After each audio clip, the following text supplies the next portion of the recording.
Ang mga minerals ay may electrical charge kaya ito ang nagko-conduct ng billions of electrical impulses sa loob po ng ating katawan.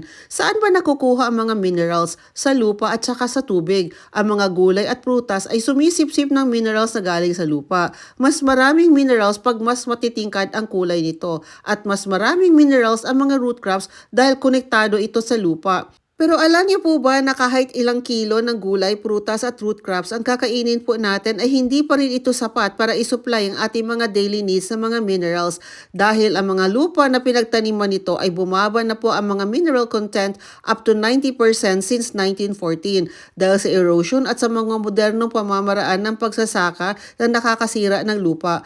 Kaya nga, kailangan po talaga natin na mag-supplement ng mga minerals. Siguraduhin lang na balanse ang mga minerals para nang sa ganon mas ma-absorb at mapakinabangan ng ating katawan tulad ng concentrate trace mineral drops.